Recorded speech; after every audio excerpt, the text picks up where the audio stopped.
conclusiones que el aseguramiento de calidad va a prevenir todas las actividades preestablecidas y sistemáticas que van a garantizar que una determinada actividad u operación alcance un grado aceptable de calidad. Entonces, con el QA, ¿qué va a hacer? Va a prevenir. Y esto actúa, o el Quality Assurance, aseguramiento de calidad, actúa mediante la elaboración e implementación de protocolos de trabajo orientados a evitar errores groseros y a minimizar los errores aleatorios y sistemáticos. Algo importante que debo mencionarles acá es la incertidumbre experimental.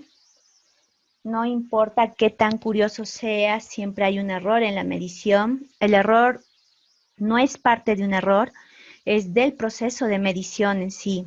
En la ciencia, el error de medición se denomina error experimental o error de observación. Lo que ustedes han visto en las imágenes anteriores, han observado. Y eso siempre va a ser, mientras más observadores seamos, muchas más cosas podemos detectar en campo. Entonces es necesario saber qué tipo de error estamos analizando. Existen dos grandes clases de errores de observación, el error aleatorio y el error sistemático. El error aleatorio varía imprevisiblemente de una medición a otra, mientras que el error sistemático tiene el mismo valor o porcentaje para cada medición. Entre los errores aleatorios vamos a tener fluctuaciones estadísticas en los resultados de mediciones que pueden producirse en cualquier dirección debido a limitaciones en la precisión del instrumento de medición o del método de muestreo-análisis. Se debe a la inhabilidad del experimentador o del equipo para repetir la misma medición exactamente del mismo modo para obtener el mismo resultado.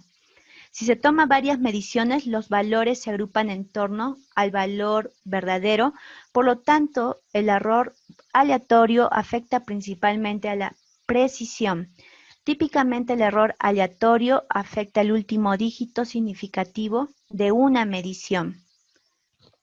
Algunas razones del error aleatorio, vamos a asignar algunos ejemplos, como el caso de una balanza, ¿no? Cuando se pesa un material en una balanza, se pone en una posición ligeramente diferente cada vez.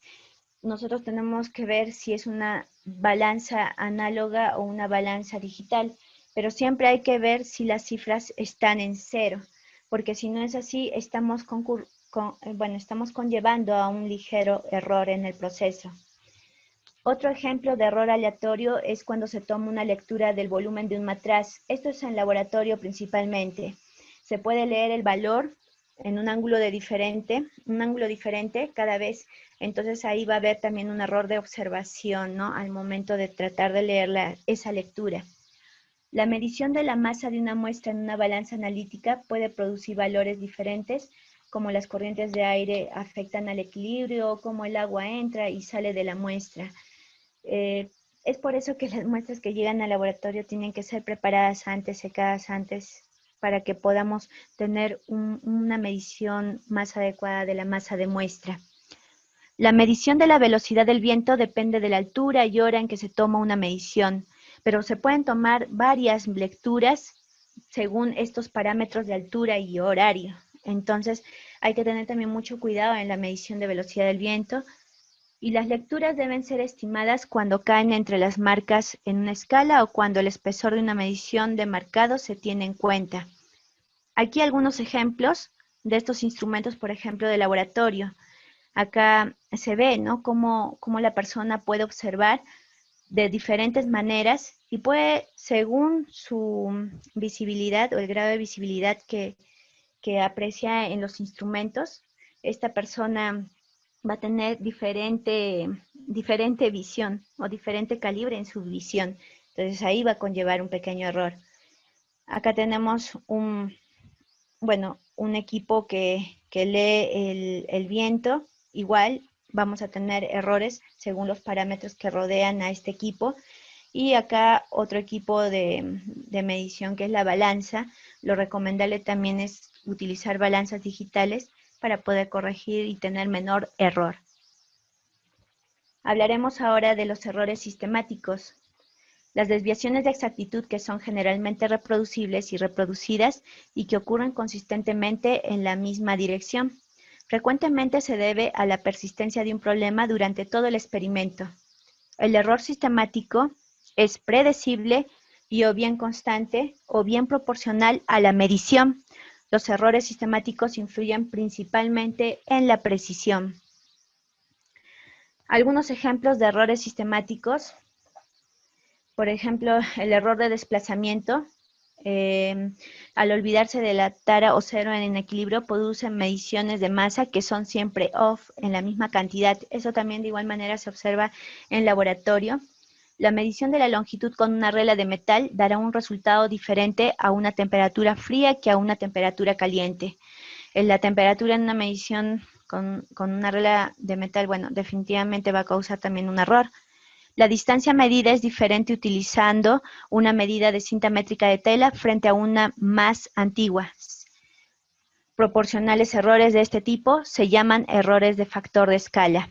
Una cinta métrica de tela, nosotros, por ejemplo, tomábamos nuestras mediciones con estas cintas métricas de tela y estas tienden a pandearse un poco.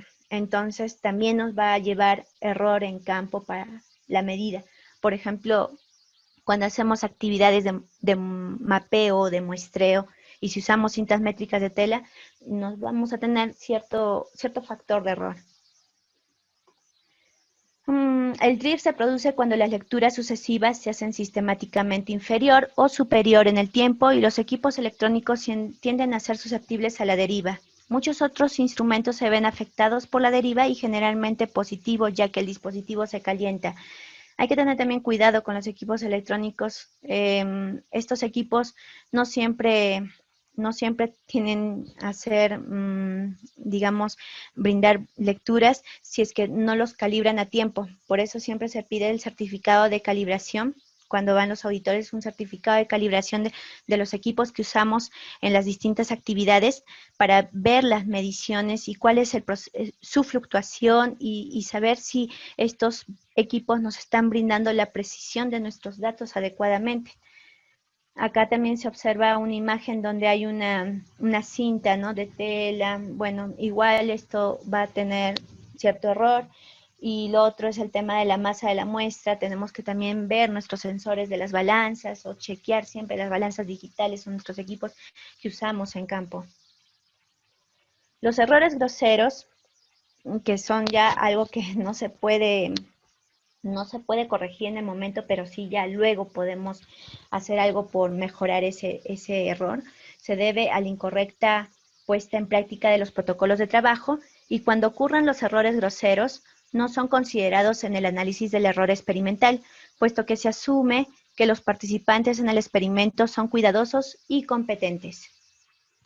Una frase de Morgan Freeman que quería compartir con ustedes es que tus errores sirvan de experiencia y no de excusas.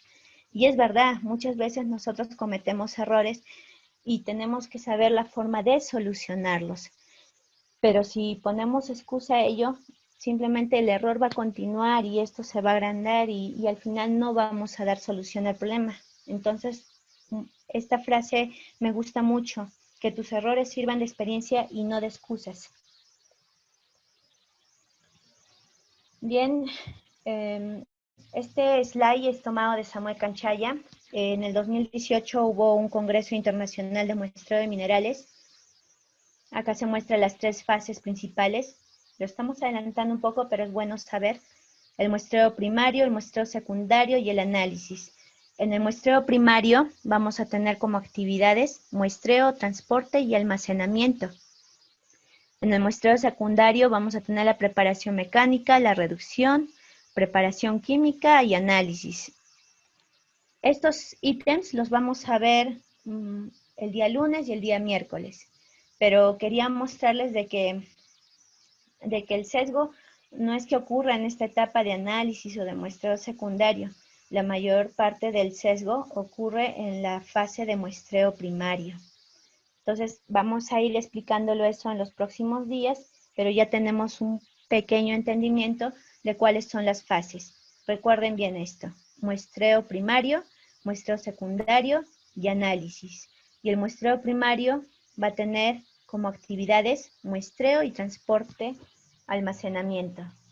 Y el muestreo secundario, preparación mecánica, preparación química. Y análisis, el análisis químico netamente, ya esto se da en laboratorio. Pasando a un poco más de teoría, tenemos la heterogeneidad geológica. Bueno, un concepto que es su antónimo, la homogeneidad.